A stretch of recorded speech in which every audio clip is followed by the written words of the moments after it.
We've got major injuries to cover, such as Joe Mixon's potential return, Rachaad White, and Brian Robinson being game time calls, and that's exactly the reason why I wait till the end of the week to go through every single matchup to find the must-start and sit defenses for Week 6 fantasy football, and in addition, to go through the defenses that are playable that did not make my top 12. So make sure to go down there, drop a like on this video, and subscribe to the channel to show your support, because I'm one of the only fantasy YouTubers who covers defense on a consistent basis weekly, multiple times a week in fantasy football. So going down to our first matchup here, the Jacksonville Jaguars and the Chicago Bears, they're playing their game overseas. It's one of these games, again, you've got to have your lineup set on Saturday night. Hate these games. But nonetheless, I think the Chicago Bears are definitely still in play. Now, I will say this. The Bears actually did move down my rankings over the last several days, and the reason why is because two major pieces in that secondary, they're both out. Jaquan Brisker and Tyreek Stevenson.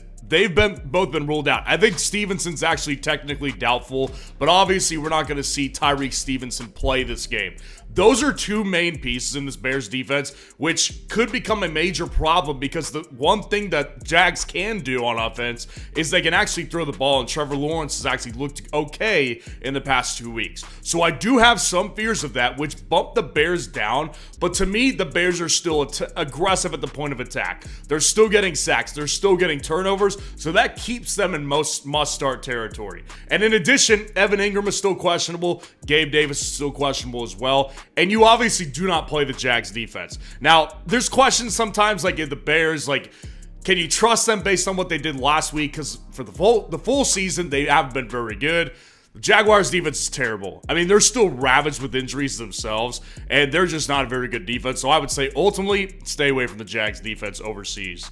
The Tampa Bay Buccaneers at this New Orleans Saints right here, I think they're both playable. I think they're both really playable. Obviously, the Saints were inside of my top 12 defense rankings this week, and I do really like the Saints defense. Like, they're a good NFL defense. They've done pretty well in fantasy football. There is an element to this that makes them not must start, though, because without Derek Carr, listen, he hasn't been very good lately, but we have no idea how good, if at all, Spencer Rattler will be. And I've never been a big Spencer Rattler guy, so I don't exactly have a ton of faith in Spencer Rattler all of a sudden becoming this NFL superstar in game one. I just don't see it in this divisional matchup right here. But I still do prefer the Saints defense over the Bucs defense in this game because the Bucs defense is just not good. I mean, they're just simply not a good defense here.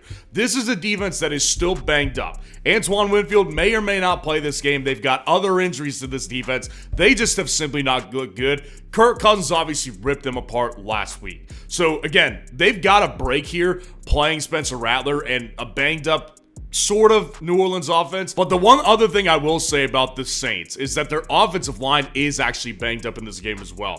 So there's definitely opportunities here for the Bucs defense. I like Todd Bowles, but this defense simply has just not been good enough this year. So I still prefer the Saints defense over the Bucs, but I think if you're desperate, if you're in a 14-team league, 16-team league, I think there's worse plays that you can make than the Bucs defense this week. The Washington Commanders at the Baltimore Ravens this week is our next matchup here. I think the Ravens defense, actually, they've moved up for me. They're almost must start, to be honest with you. Now, I get it. The Commanders offense has been unstoppable. Like, they have been so freaking good this year. It's been hard to stop them. This is the week I think it comes to a drastic halt. I think they're going to get a major wake-up call. Mike Tyson, I think, is going to come in and punch them in the face and knock them out. Honestly, I really do think so. Because this Washington Commanders offense has played kind of some cupcake defenses over the last month. The Ravens defense is not particularly great, but they are getting better. And when you look at this Washington Commanders team, Brian Robinson being a game-time call again signifies the fact that if he doesn't play, I don't think that this offense will be able to get much going because this Ravens defense, as bad as they've been, they understand how to play a rookie quarterback. So I really don't think that the Ravens are going to be a bad play this week. I really don't. I think they're definitely playable. They rose up in my rankings this week as the week went on, and I've got the Ravens as a very playable defense. The Commanders, I'm staying away from them. They're my bottom right defense, just to give you some insight into how I feel. You do not play the Commanders. They did well last week. They played the Browns, though. They're playing the Baltimore Ravens, and they are rolling, and they're at home. You do not play the Commanders' defense. The Arizona Cardinals at the Green Bay Packers is our next matchup here, and I like both of these defenses here. And the funny thing is, you can see it on the screen. This is a high over-under game. Vegas is expecting points. I'm actually expecting points in this game. So why are both defenses absolutely playable in this game? Well, the Cardinals here, first off with them, their offensive line is still banged up. So their offensive line is not really allowing Kyler a lot of time to throw. The one thing that Kyler obviously has is he has mobility, but he was under duress last week against the 49ers as well. Now, with the Packers side of the ball, they still do have Jair Alexander questionable. He's still banged up, which would obviously continue to be a bad loss, but the reality is, like, the reason the Packers are must start for me, and they were my number 3 defense this week and they have not moved, is because the Packers defense is so opportunistic. They're getting sacks. They're getting tons of turnovers here. And the Cardinals are a very hot and cold offense. Kyler Murray's sometimes on, sometimes he's not. So I just think that the Packers are a really good play this week in every situation, because even if they give up a bunch of points to the Cardinals, they can get sacks, they can get turnovers based on the situation. The Cardinals defense is really good as well in fantasy because they're getting turnovers, because they're getting after the quarterback. And Christian Watson's still questionable. Now, Tucker Kraft is expected to play in this game, so you're probably not going to be without Tucker Kraft, which is a good thing for Green Bay's offense. But the one thing Green Bay's doing, either scoring points, the one thing they're doing is they're turning the ball over. Jordan Love is a wild thrower. He does throw interceptions, and that gives Arizona opportunities to have a good week this week. I like both plays, but I definitely like the Packers much better than I like the Cardinals this week. The Indianapolis Colts at the Tennessee Titans are our next matchup here, and I still think the Colts are a good play. I really do. You know, the Colts defense is still banged up. Their offense is really banged up too. We'll get to that in a little bit. But the Colts defense is still having their own set of issues on their side of the ball with injuries. But Will Levis is officially starting this game. This is why we wait till the end of the week to go through these matchups. Will Levis is going to play in this game, and that makes me want to play the Colts. He is giving every defense a free ball. Like, at least one per game. He's just like, here, you can have it. Like, I don't want it. It's like, this guy is literally turning the ball over every single time he's out there. So I really like the Colts defense. Like I said, you know, Tennessee's offense isn't that high upside with or without Will Levis.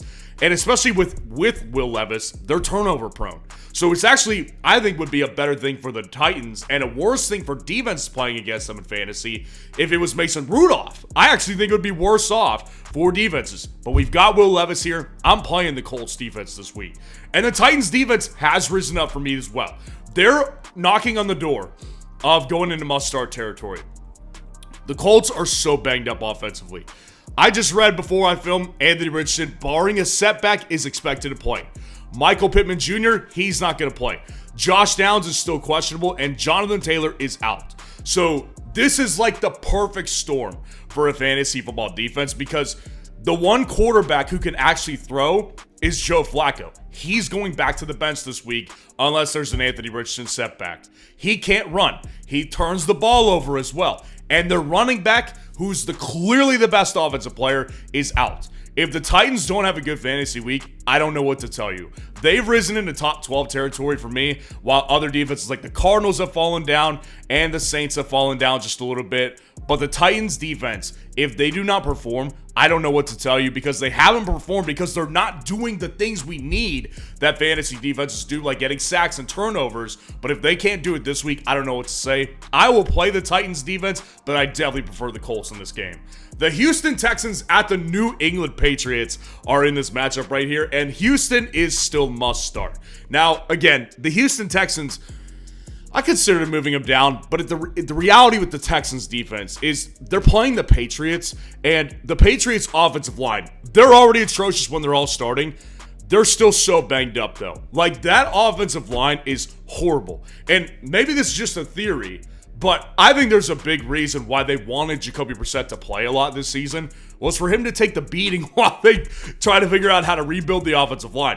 Drake May comes in this week. I think he's going to get ravaged this week. I think he's in for a bad week. And Ramondre Stevenson has now been officially ruled out of this game. So their best offensive playmaker, nada. The Texans are a good play this week. Their secondary's banged up, but we have totally evened that out with all the Patriots issues and their own injuries as well. The Patriots defense, I'm telling you this right now, you could do worse than playing the Patriots defense this week.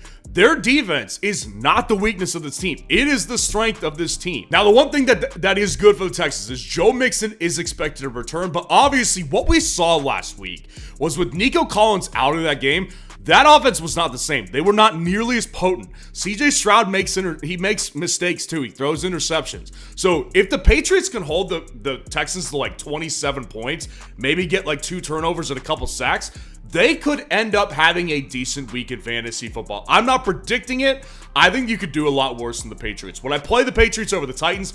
Probably not, but I would play the Patriots over a defense like the Commanders or the Jaguars or somebody like that, and some other defenses that will go through in this list as well. Dropping out to our next matchup, the Cleveland Browns at the Philadelphia Eagles this week. You got to play the Eagles. You know, I feel really uncomfortable doing this because the Eagles defense is not very good. It's so crazy, though, because they have the personnel. Vic Fangio has historically been a really good defensive coordinator, so it just blows my mind that they're not a great defensive play in fantasy. Maybe this week jumpstarts it, because they're coming off a bye week. The Browns are obviously the Browns. Their entire team is banged up, offense and defense. That's why you can't play the Browns defense, in addition to A.J. Brown being back and Devonta Smith being back as well. You cannot play the Browns defense with all their injuries, too. But the Eagles, their defense is in good position because the Browns' offense is banged up. Deshaun Watson sucks. Like, get ready for me to say this for an entire season, because Deshaun Watson is the worst quarterback in the NFL right now. Honestly, like, you factor in everything, he is so horrible for this team. This team is dejected. I gotta play the Eagles defense this week. I'm sorry. I just have to play them against the Browns. The Los Angeles Chargers at the Denver Broncos this week. I've got both defenses as must-starts. Obviously, the Chargers are my number one defense this week. They were earlier in the week. They still are today. I love the Chargers defense this week. There's a lot of factors to this. Number one, with the Chargers defense, they're coming off a bye week, right? So they're getting a little bit healthier, although Joey Bosa is still questionable in this game. So that'll definitely be one to watch. But Jermaine James is coming back from a suspension. They're coming off a bye week. They should be well rested coming into this game. And the Broncos offense, yes, they looked good last week. They looked good against Tampa Bay several weeks back. But this offense still does make mistakes. They are not a perfect offense. So with this low over-under, if we can get like a couple sacks and maybe 2 turnovers on top of it, the Chargers defense is in line for a really good game this week. And the Broncos defense is so freaking good. And this over-under is so low. So even with the Chargers coming out of the bye week, they're getting Joe Alt back. Herbert's obviously going to be playing. Rashawn Slater's questionable, but the Broncos defense is so good that I can't say that they're a sit option. You have to play the Broncos defense if you have them. Unless you have access to get the Chargers defense, I would be playing the Broncos because they're still definitely in top 5 consideration at this point for me this week. The Pittsburgh Steelers at the Las Vegas Raiders here. The Steelers defense are still a start because the Raiders are a total mess. I mean, Connell's the quarterback this week. Devontae Adams isn't going to play. Jacoby Myers probably is going to play. Zamir White is still questionable. Like, the Raiders are a frigging mess. So you have to play the Steelers defense because at least the Steelers defense has the potential to get you turnovers. That's the reason they're still good in fantasy. But they have issues themselves. Problems are on the horizon for the Steelers because they're banged up too defensively. Their secondary's banged up. Their front seven's banged up. Their pass rushers, they're outside of TJ Watt. On the other side of the ball, Alex Highsmith, the starter's out. Nick Herbig, the backup, is out. The backup to the backup, DeMarvin Leal, he's out too. They've got their own set of issues here. But again, they're playing the Raiders. They're total mess right now. You got to play the Steelers. But I will say, as much as I despise the Raiders defense and I despise Antonio Pearson, we've become mortal enemies. The Raiders are a playable defense. They're not a great play. I would play the Patriots over the Raiders, but I would play the Raiders over a defense like the Jags, right? Because the Steelers offense, they're a mess too. There's talks all week about Russell Wilson maybe coming in for Justin Fields. Fields is playing, don't worry about it. But George Pickens has been a mess in the media lately. Najee Harris is still the only healthy running back. Their offensive line is still banged up. The Raiders are playable. They're not a great play. I'd play the Patriots, but the Raiders can be played in desperation times. The Atlanta Falcons at the Carolina Panthers this week. I would play the Falcons over the Raiders. That's a good example. But the Falcons still do have a matchup that I really don't. It's hard to know what to expect with the Panthers right now because their team culture, I think, is so bad.